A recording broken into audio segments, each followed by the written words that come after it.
बिला किसी ताक़ीर के खतीब दकन शहनशाह खिताबत ताजदार फसाहत व बलागत हज़रत अल्लामा मौलाना मोहम्मद अहमद साहब क़िबला नक्शबंदी मद्दज़िल्लहुल आली हैदराबादी की तकरीर का ऐलान कर रहे हैं। हज़रात, आइए हम अपने इस मुअज़्ज़ज़ और काबिल ताज़ीम मेहमान की नाराहाय तकबीर रिसालत से खैर मक़दम करते हुए उनको कुर्सी खिताबत पर बुलाते हैं।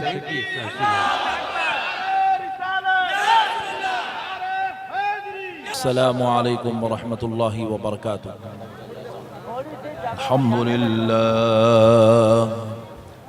अल्हम्दुलिल्लाहि रब्बिल आलमीन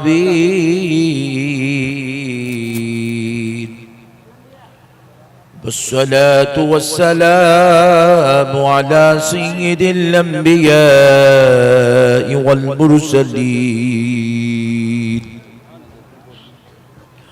व अला आलिहि व अस्हाबिहि अजमईन अल अकरमीन। अशहदु अन ला इलाहा इल्लल्लाह वहदहु ला शरीक लहु व अशहदु अन्न सय्यदना व नबियना व मौलाना मुहम्मदन अब्दुहु व रसूलुहु।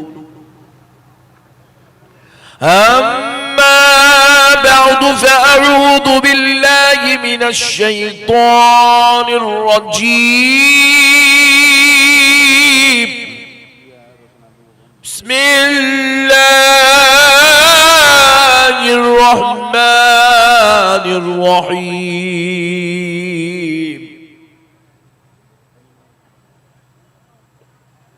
या अय्युहन नबिय्यु इन्ना अर्सलनाका शाहिदा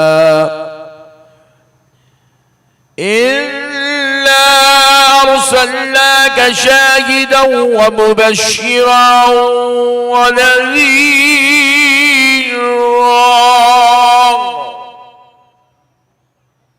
व क़ाल अल्लाहु अज़्ज़ व जल्ल फ़ी कलामिल्लाहिल क़दीम वल अज़ीम। तिल्कर रुसुलु फ़द्दलना बअदहुम अला बअद मिनहुम मन कल्लम अल्लाह व रफ़अ बअदहुम दरजात। सदक़ल्लाहुल अज़ीम व बल्लगना रसूलुहुन नबियुल करीम व नहनु अला ज़ालिका लमिनश शाहिदीन वश्शाकिरीन वल्हम्दुलिल्लाहि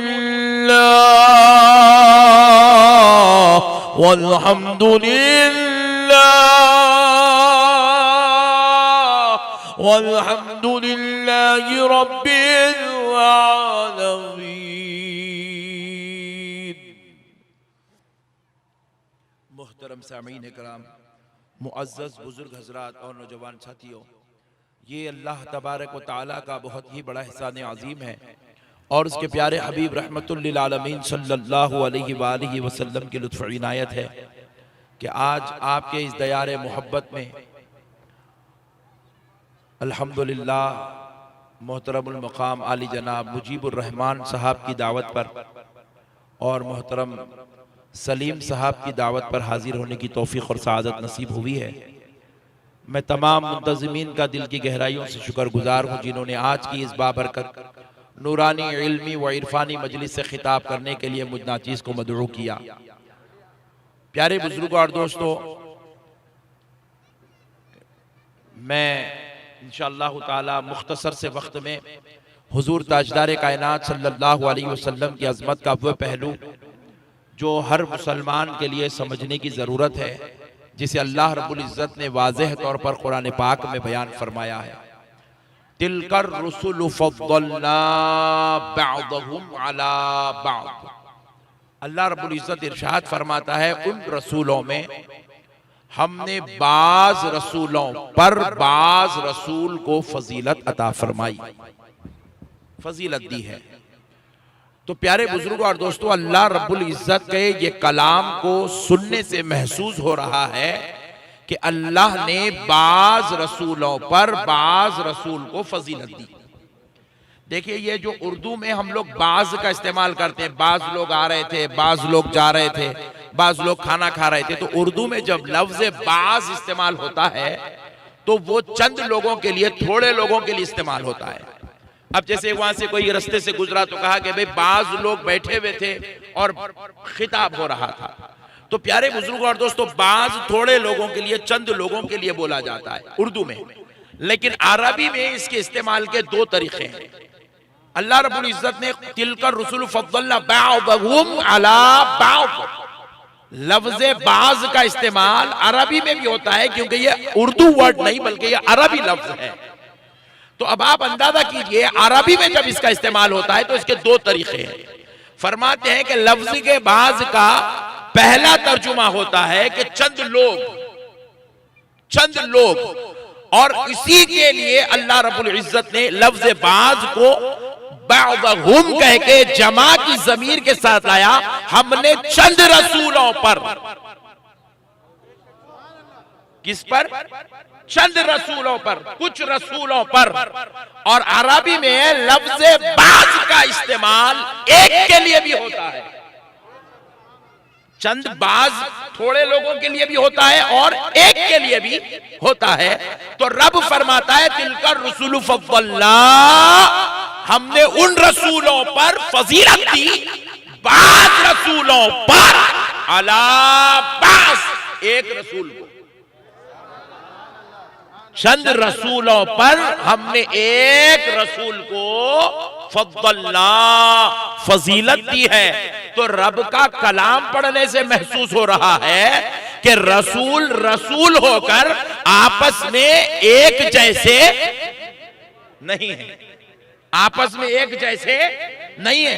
हजरत ईसा हजरत मूसा के बराबर नहीं है, हजरत मूसा हजरत सुलेमान के बराबर नहीं है, हजरत सुलेमान हजरत इस्माइल के बराबर, इसहाक के बराबर नहीं है, हजरत इसहाक हजरत इस्माइल के बराबर नहीं है, हजरत इस्माइल हजरत इब्राहिम के बराबर नहीं है, हजरत इब्राहिम हजरत नूह के बराबर नहीं है, हजरत नूह हजरत आदम के बराबर नहीं है। जब ये चंद रसूल, ये सारे रसूल मिल जाए, ये सारे रसूल मिलकर आमिना के लाल के बराबर नहीं है। ये किसी मौलवी या मुफ्ती की बोली नहीं है, ये खुदाए रब्बे जुल जलाल का कलाम है। अल्लाह फरमा रहा है सबने रसूलों पर रसूल को फजीलत दी है। तो प्यारे बुजुर्गों और दोस्तों, अब जरा गौर करो, जब रसूल रसूल के बराबर नहीं हो सकता तो फिर उम्मती अपने आका के बराबर कैसे हो सकता है? 14वीं सदी में पैदा होने वाला गुनाहगार मौलवी नबी के बराबर कैसे हो सकता है? मेरे प्यारे भाइयों, खुदा की कसम कोई नबी के बराबर नहीं हो सकता, कोई नबी के जैसा नहीं हो सकता, कोई नबी की तरह नहीं हो सकता। नबी वही होता है जिसका मौला उसे बेमिसलो मिसाल बनाकर पैदा करता है, बेमिसलो मिसाल बनाकर पैदा किया। इसलिए बाज लोग बोले हम नबी के बराबर है, बाजू वाले मालूम ना, बाजू वाले बोले हम नबी के बराबर है। हम बोले वेरी गुड। मैं बोला नबी 63 साल उम्मत के बीच में गुजारे। कितने साल? 63 साल। ऐलाने नबूवत के बाद 23 साल, ऐलाने नबूवत से पहले 40 साल। नबी की जिंदगी के 63 साल में से एक पहलू ऐसा लाकर दे दे जो तेरा और नबी दोनों का बराबर हो, एक पहलू लाकर दे दे।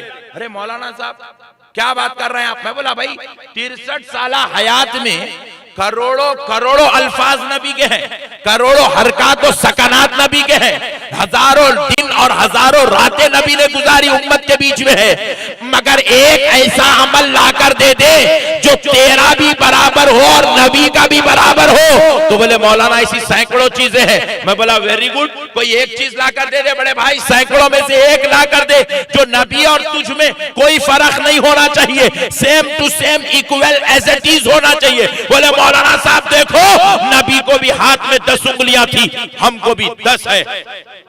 अरे मैं बोला वाह, क्या पॉइंट की बात लाया पट्टे, वेरी गुड। तेरे जैसा आदमी 1400 साल पहले पैदा होना था, तू गफलत से अब आ गया है।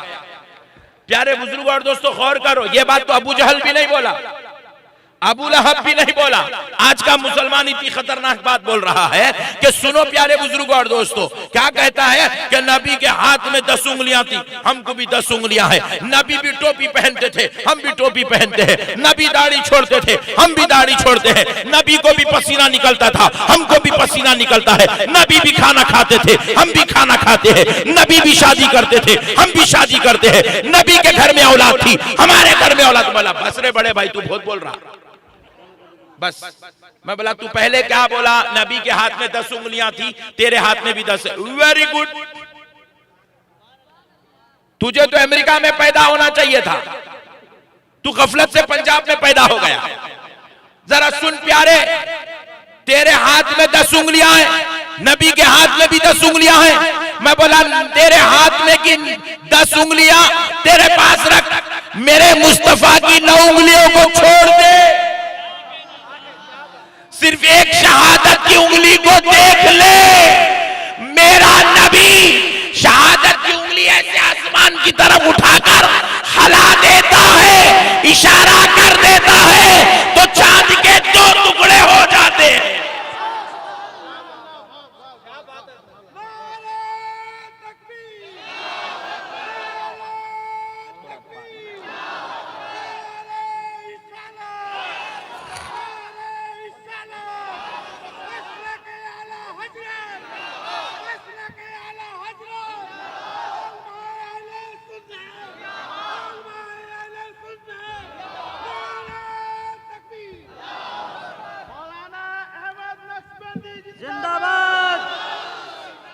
मेरे प्यारे भाइयों, मैंने कहा भाई नबी के पास 10 उंगलियां थी, 9 को रहने दे, एक ही बात करेंगे। मेरा नबी एक उंगली हलाता है तो चांद के 2 टुकड़े हो जाते हैं। मैं बोला अगर तू नबी के बराबर है, तू भी टुकड़े करके दिखा। मैं बोला अगर एक उंगली से नहीं हो रहा, नो प्रॉब्लम, पूरे 10 उंगलियों से करके दिखा। अगर यहां पे चंडीगढ़ से नहीं हो रहा तो नो प्रॉब्लम, तू जहां बोला वहां चलने को तैयार है, जहां से ठहर के कर सकता है कर दे। हो सकता है तू बोलेगा यहां से नेटवर्क नहीं लग रहा है, तो जहां से नेटवर्क लगता है वहां से करके दिखा सकता है। जरा जोर से बोले, खुदा की कसम मुसलमानों, ये जो उम्मत के अंदर मसले फैलाए जा रहे हैं, हम नबी के बराबर है, हम नबी के जैसे, हम चाहे तो हम भी नबी के बराबर हो सकते हैं। थोड़ा इधर से ले लीजिए, वरना खाली माइक की आ जाएगी, मेरी नहीं आएगी। तो प्यारे बुजुर्ग और दोस्तों, नहीं बताना पड़ता है, फोटो लेने के भी कुछ आदाब है। तो प्यारे दोस्तों जरा सोचो गौर से, मसाइल को समझो मुसलमानों। ये जो आज उम्मत के अंदर मसले पैदा हो रहे हैं कि नबी की बेअदबी का पैगाम पैदा हो रहा है, नबी को अपने बराबर का पैगाम पैदा हो रहा है। और खुदा की कसम रब्बे कायनात जानता था कि ऐसी बदबख्त जालिम कौम पैदा होगी जो नबी की बराबरी का दावा करेगी, नबी को अपनी तरह समझेगी, नबी को अपने जैसा समझेगी। तो रब्बे करीम ने अपने मुक़द्दस कलाम में जब नबी की अजमत का जिक्र किया तो नबी का तकाबुल अमीरों से नहीं किया, नबी की अजमत का तकाबुल रईसों से नहीं किया, बादशाहों से नहीं किया, खलंदरों से नहीं किया, हाकिमों से नहीं किया, बल्कि कहा सुनो ऐ बंदो, कायनात में अगर कोई साहिब फजीलत, साहिब इज्जत, साहिब इस्मत, साहिब सरवत, साहिब फजीलत, साहिब शान अगर कोई पैदा हुआ है तो वो अल्लाह का रसूल पैदा हुआ। 1,24,000 पैगंबर और रसूल एक तरफ, मेरा मुस्तफा, मेरा हबीब एक तरफ।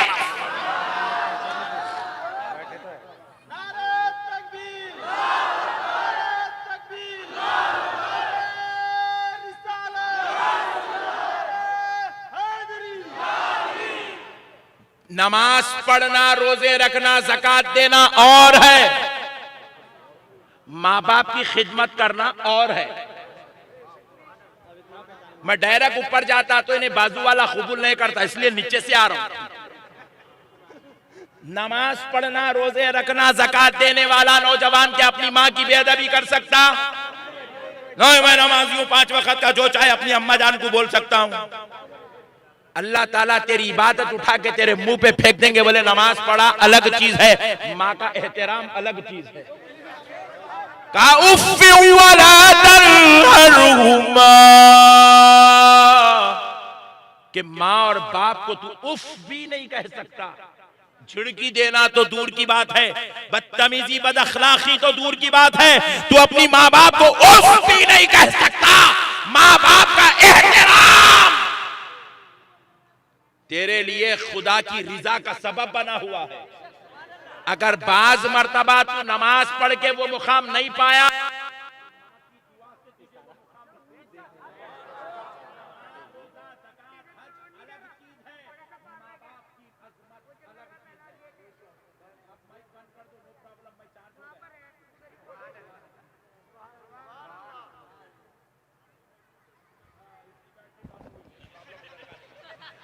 प्यारे बुजुर्गों और दोस्तों सुनो, गौर से सुनो, समझने की बात है। अगर कोई आदमी नमाज पढ़े, रोजा रखे, ज़कात दे, इबादत करे, हज करे, क्या वो अपने उस्ताद की बेअदबी कर सकता है? बोलो भाई जोर से यार। नहीं कर सकता। कोई आदमी नमाज पढ़ के, रोजा रख के, ज़कात दे के, हज करके चोरी कर सकता है? क्या पंजाब के कानून को तोड़ सकता है? नमाज, रोजा, ज़कात, हज अलग चीज है। माँ बाप का अदब, कानून का अदब, बुजुर्गों का अदब, पीर का अदब, औलिया का अदब अलग चीज है। बाज लोग कहते हैं भाई हम नमाज पढ़े, हम रोजा रख, हम कुरान पढ़ रहे, हम चाहे तो नबी के बराबर हो सकते। नऊजुबिल्लाह। अरे जालिम सुन ले, नमाज रोजा पढ़ना तो दूर की बात है। अरे बदबख्ती अगर जन्नत में भी जगह मिल जाए, रब ने कायनात का जो सबसे पहला वाकया बंदे को समझाया वो क्या था? इबलीस का वाकया। इबलीस कहां रहता था? जोर से बोलो, जोर से बोलो, ना तुमको हैबत होता। पंजाब में रहता था क्या बोल के? हाँ वेरी गुड, जन्नत में रहता था। इबलीस जन्नत में रहता था, मगर क्या किया जिसकी वजह से उसके रब ने उसे जन्नत से निकाल दिया? क्या शराब पीता था? क्या चोरी करता था? क्या जिना किया था? क्या जो है माँ बाप से लड़ा था? ने बीवी को बेल्ट लेके मारा था? ने गुटखा खाया था? सिगरेट पिया था? अरे इधर आ गया मैं, सॉरी आपके बारे में नहीं बोला, सॉरी माफ करो। प्यारे बुजुर्गों, क्या किया था इब्लीस जिसकी वजह से उसके रब ने उसे जन्नत से निकाल दिया? खुदा की कसम अल्लाह के महबूब की बेअदबी किया था। अल्लाह ने कहा तेरी नमाज, तेरा रोजा, तेरी इबादत, तेरा तकवा सारे तेरे मुंह पर फेंकता हूं, क्योंकि मुझे नमाज भी पसंद है तो महबूबों का अदब भी पसंद है, मुझे रोजा भी पसंद है तो अपने प्यारों का एहतराम भी पसंद है, मुझे ज़कात भी पसंद है तो मेरे महबूबों की ज़ियारत भी पसंद है। इसीलिए मुसलमानों फख्र करो, हम अहले सुन्नत वल जमात में पैदा हुए हैं। ये वो मुक़द्दस जमात है जहां पर नमाज भी है, रोजा भी है, ज़कात भी है, हज भी है, तिलावत भी है, इबादत भी है, उम्रा भी है। ये सारी चीजों के साथ मुस्तफा जाने रहमत की मोहब्बत भी है, प्यारे नबी का इश्क भी है, नबी का इल्म गैब भी है, नबी का हाजिर और नाजिर होना भी है, नबी की शफाअत भी है, नबी का लामकाम तशरीफ ले जाना भी है, अपनी आंखों से रब का दीदार करना भी है। ये हमारा मुक़द्दर है मेरे भाई। अल्लाह ने हमें अहले सुन्नत वल जमात में पैदा किया, ये हमारा मुक़द्दर है। इस मुक़द्दर पे फख्र करो मुसलमानों, इस मुक़द्दर पे नाज करो मुसलमानों। अब आओ प्यारे बुजुर्गों और दोस्तों, पसीना आपको भी निकलता है। कौन है वो शख्स जिसको पसीना नहीं निकलता? हाथ उठाओ। हवा माशाअल्लाह पूरों को निकलता है, मुझे भी निकल रहा है। Very good. न्या छिनका यूं कर दिया तो लोग बोले मौलाना साहब अब आया है पंजाब को दोबारा नहीं आना आप। लोग पूछेंगे क्यों? पसीना हमारे ऊपर फेंक दे। ये आपका और मेरा पसीना है, जो किसी पर डाल दे तो सामने वाले की इंसल्ट है। क्या है?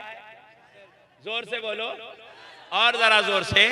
आपका और मेरा पसीना लोगों के लिए इंसल्ट का सबब है। अगर किसी को चटा दे तो नई नई बीमारियों का सबब है। सुभान अल्लाह, जोर से। अरे खुदा की कसम, मेरे नबी आमिना के लाल को भी पसीना निकलता था। हाय हाय हाय, उस जिस्म की लताफत पे मेरी जान कुर्बान, जिसको देखने से सहाबा की भूख मिट जाया करती थी। उस जिस्म मुअत्तर और मुअम्बर से पसीना तो निकलता था। जब पसीना निकलता था तो हजरत उम्मे सलमा उम्मुल मोमिनीन रजी अल्लाह ताला अन्हा नबी के पसीने को एक शीशी में जमा कर लिया करती थी, जमा करके उठा कर रखा करती थी। मेरे प्यारे भाइयों, बीवी तो आपके भी घर में है, मेरे घर में भी है, मगर हमारा पसीना आज तक कोई जमा नहीं करे। उल्टा पसीना पोंछ के चुवाल दियो तो वहां फेंको, हाथ में लगाना। बात समझ में आई दोस्तों? ये हमारा, ये ऐसी हालत रख लेके नहीं बोलता नबी हमारी तरह है। कौन से एंगल से दिखे रे होले? नबी तेरे को तेरी जैसे कैसा दिखे? कौन सा ऐसा एंगल है मेरे भाई, जरा बताओ तो सही, जिस एंगल में पता चले कि नबी हमारी तरह है। सारी कायनात के बादशाह शहीनशाह एक तरफ, खुदा की कसम जमा हो जाए एक तरफ, तब भी मेरे मुस्तफा की नालैन के धूल के बराबर भी नहीं हो सकते हैं। नबी की गलियों में उड़ने वाली गर्दो गुबार के बराबर भी नहीं हो सकते हैं। मेरे प्यारे भाइयों, मैं और आप क्या हकीकत है जी? किसी बादशाह, रईस, अमीर, तवंगर, मालदार, किसी शहीनशाह की क्या औकात है?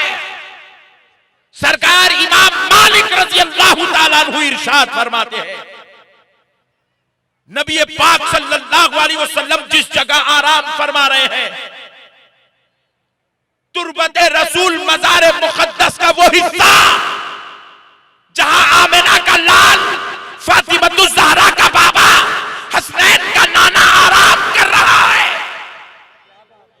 गुनाहगारों का शाफ़े महशर जहां आराम कर रहा है, फरमाते हैं मज़ार रसूल की अजमत, मज़ार रसूल की अजमत। सरकार इमाम मालिक इरशाद फरमाते हैं, हवाओं से उड़ता हुआ जमीन का जर्रा आया। जमीन के जर्रात हवाओं में उड़ते हैं, देखो धूल, धूल मालूम ना?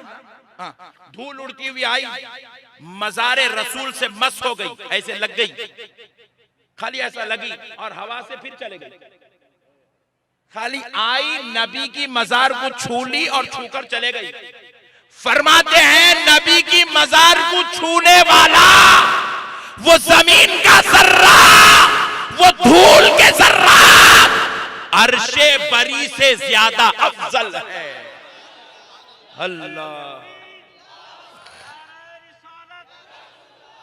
अल्लाह, कुर्बान जाओ मेरे प्यारे भाइयों, ये मुकाम है आमिना के लाल का। कहां हम किधर मेरे भाई? अरे ये तो हमारा मुक़द्दर है, अल्लाह ने हमें उस नबी का नाम लेने की इजाजत अता फरमा दी है। वरना हम तो ये गंदी जुबानों पे, जहाँ बिड़ियां भी चल रहे हैं, सिगरेटा भी चल रहे हैं, गुटके भी चल रहे हैं, पाना भी चल रहे हैं, खतरनाक चाया भी चल रहे हैं, ऐसी जुबान पे उस नबी का नाम लेना भी बेअदबी है मेरे भाई। ये तो अल्लाह का फजल है, अल्लाह ने इजाजत दे दी है, वरना हम तो उनका नाम लेने के भी लायक नहीं थे। अल्लाह ने उतनी महबूब तरीन जात को अपना हबीब बनाकर हम गुनाहगारों का नबी बना दिया है और हमको उनका उम्मती बना दिया है। मेरे प्यारे भाइयों, हजरत उम्मे सलमा रज़ी अल्लाह ताला अन्हा रसूल अल्लाह का पसीना एक शीशी में जमा करती थी। मेरे प्यारे भाई गौर से सुनो, हजरत उम्मे सलमा के पास दोपहर का वक्त है, नबी खैलुला फरमा रहे हैं, नबी आराम फरमा रहे हैं। हजरत उम्मे सलमा के घर नबी आराम फरमा रहे हैं। जिंदगी नसीब हो गई तो उम्मे सलमा ने जवाब दिया, कसम रब्बे जुल जलाल की, मैंने ना कोई दवा पिलाया, ना शरबत पिलाया, ना आबे हयात पिलाया, मैंने तो मदीने वाले मुस्तफा का पसीना चटाया। अल्लाह अल्लाह, मैंने तो मदीने वाले नबी का पसीना चटा दिया है। मुसलमानों जरा मसले को समझो, मदीने वाले नबी का पसीना चटा दिया। पसीने की ये शान है कि मरने वाले को चटा दे तो जिंदगी नसीब हो जाती है। और अफसोस इस बात का है कि इतने बड़े नबी के बारे में ये ख्याल चल रहा है कि हम चाहे तो हम भी नबी के बराबर हो सकते हैं। प्यारे भाई, आजकल लोग तबलीग करते हैं, लोगों को दीन की दावत देते हैं। कैसी दावत देते जरा देखो। आप मेरी बात सुन रहे हैं? बोलूं? नेक्स्ट टाइम आए जब 8 बजे शुरू करेंगे, 10 बजे खत्म करेंगे, टेंशन मत लो। फिल वक्त जो है थोड़ा सुन लो। सुनेंगे? हाँ, वेरी गुड। सुनो प्यारे दोस्तों, कुर्बान जाए ताजदार कायनात सल्लल्लाहु अलैहि वसल्लम के। आजकल लोग नबी की बात, नबी के बारे में बयान कर रहे हैं। क्या बयान कर रहे हैं? अल्लाह के रसूल सल्लल्लाहु अलैहि वसल्लम, अल्लाह के रसूल सल्लल्लाहु अलैहि वसल्लम पत्थर पे सोते थे, ईंट का तकिया लगाते थे, बकरियां चराते थे, दूध दोहते थे, बकरियों का दूध निचोड़ते थे। अल्लाह अल्लाह, 8-8 दिन तक भूखे रहते थे, फाका कश रहते थे।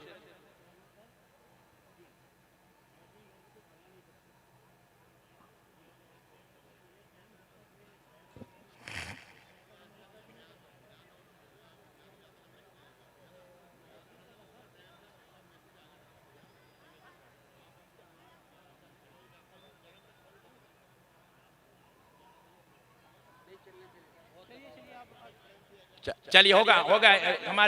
हमारे पुलिस वाले भाई साहब 5 मिनट में खत्म हो जाएगा, नो प्रॉब्लम। 5 मिनट चलिए भाई, बैठ जाओ। अरे आपको देखेगा तो जल्दी बिठा देगा, बैठ जाओ, जल्दी बैठ जाओ।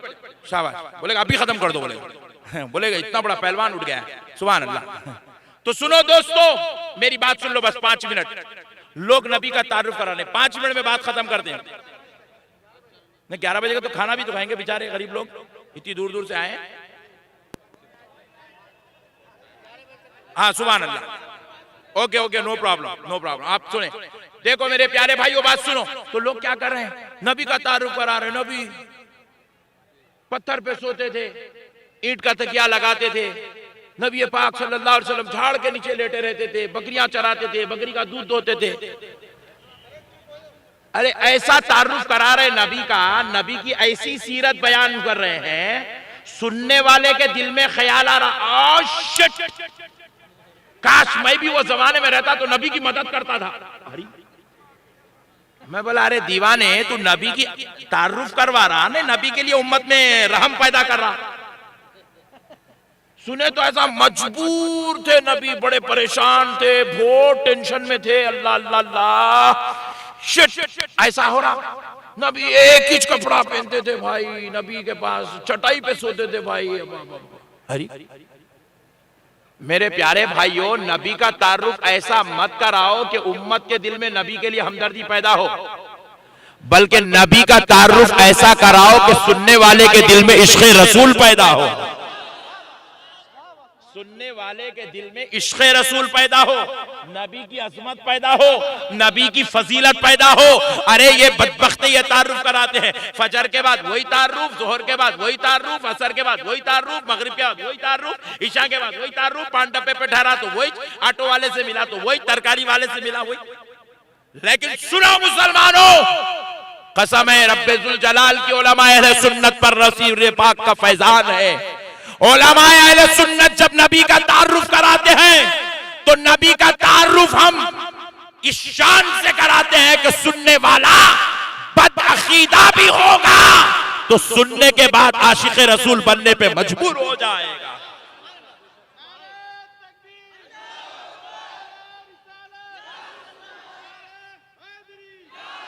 अरे नबी का तारुफ तो ऐसे कराओ कि कहो, यूं तो बताओ कि देखो आमिना का लाल वो है जो इशारा कर दे तो चांद के टुकड़े हो जाते हैं। नबी वो है जो हाथ उठा दे तो डूबा सूरज पलट कर आता है। नबी वो है जो अगर किसी काफिर को बेच दे तो उसकी बात सुनकर झाड़ चलता हुआ दरबारे मुस्तफा में आ जाता है। बस आखिरी बात,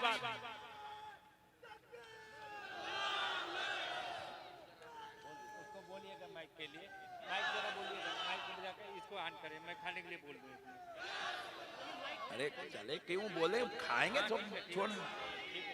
ए बैठ जा रे भाई, बैठ जा रे भाई, प्लीज बैठ जा। तो आप सुनो दोस्तों, मेरे नबी की बारगाह में एक शख्स आया, एक यहूदी आया, आकर कहने लगा है प्यारे मोहम्मद, अगर आप अल्लाह के पैगंबर हैं तो मुझे कोई ऐसी चीज दिखाए जिसको देखकर मैं मान लूं कि वाकई आप अल्लाह के नबी हैं। तो नबी ने कहा भाई तू क्या देखना चाहता है, तू जो देखना चाहता है वो बोल, मैं वो दिखाने को तैयार हूं। अरे मैं तो सारे मौजज़ात लेकर पैदा हुआ हूं। मेरे रब ने तो मेरी हर अदा को मौजज़ा बना दिया, मेरी हर हरकत को मौजज़ा बना दिया, मेरे हर कहने को मौजज़ा बना दिया, मेरी हर समाज को मौजज़ा बना दिया। तू बता तू क्या देखना चाहता है। तो उसने कहा ऐ प्यारे मोहम्मद, अगर आप अल्लाह के पैगंबर हैं तो वो झाड़ को बुलाइए। नबी सोचे इतने बड़े नबी से इतनी छोटी बात। मैं लामका को बुला, मैं लामका की सैर करने वाला, मैं झाड़ को बुलाऊं, क्या ताज्जुब की बात है। मैं इशारा कर दूं तो चांद टुकड़े हो जाए, ये झाड़ को बुलाऊं, ये क्या ताज्जुब की बात है। मैं हाथ उठा दूं तो डूबा सूरज पलट आए, ये झाड़ को बुलाऊं, क्या ताज्जुब की बात है। मैं अपने वालिदैन करीमैन को खबरों से उठाकर कलमा पढ़ाकर फिर से लिटा दूं, मैं झाड़ को बुलाऊं तो क्या ताज्जुब की बात है। मैं हाथ यूं बढ़ा के जन्नत के झाड़ की टकालियां तोड़ दूं, मैं अगर झाड़ को बुलाऊं तो क्या ताज्जुब कमाल की बात है। मैं नहीं बुलाता, तू जाकर कहे उस झाड़ से कि मोहम्मद अरबी ने बुलाया है। कुर्बान जाओ मुसलमानों, बुखारी शरीफ की हदीस है। नबी के कहने पर वो शख्स गया, जाकर झाड़ से कहने लगा ए झाड़, तुझे मोहम्मद अरबी ने बुलाया है। जैसे ही सुनना था, झाड़ नबी की जुबान से नहीं सुना, सहाबी की जुबान से नहीं सुना, झाड़ एक काफिर की जुबान से सुना। जैसे ही सुनना था, आगे हला, पीछे हला, आजू हला, बाजू हला, अपनी जड़ों को तोड़ा, तोड़कर उचक कर दरबारे मुस्तफा में आया। जब वो देखने वालों ने देखा तो वो जिन्होंने जाकर कहा था, वो कहते वक्त यहूदी थे, मगर ये मौजज़ा देखे वो बाद में सहाबी हुए। वो बयान करते हैं मैंने देखा झाड़ नबी के कदमों में इतना झुका, उस वक्त मुझे ख्याल आया कहिए नबी को सजदा तो नहीं कर रहा। जब नबी के सामने आया तो नबी ने पूछा है झाड़ बता मैं कौन हूं। तो वो सहाबी कहते हैं पत्ते पत्ते से, टहनी टहनी से, डगाली डगाली से, पेड़ से, जड़ों से आवाज आने लगी, अशहदु अन्ना मुहम्मदन अब्दुहु व रसूलुहु। ये हमारा नबी है मेरे भाइयों। इसलिए मेरे प्यारे भाइयों, अल्लाह और उसके रसूल का वास्ता, कभी आखा के साथ बेअदबी नहीं। क्यों बेअदबी नहीं? क्योंकि मरने के बाद तुम्हारी खबर में कोई बाजू वाला नहीं आएगा,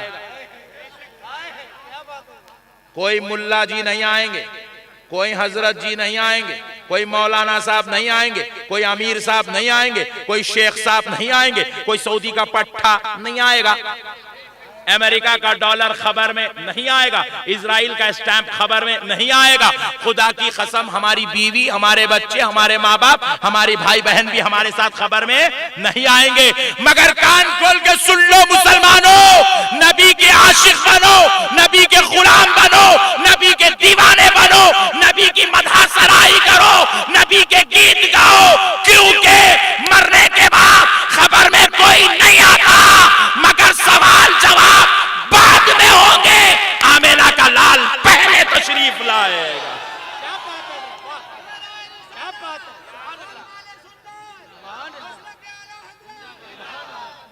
वमा अलैना इल्लल बलाग वल्हम्दुलिल्लाहि रब्बिल आलमीन।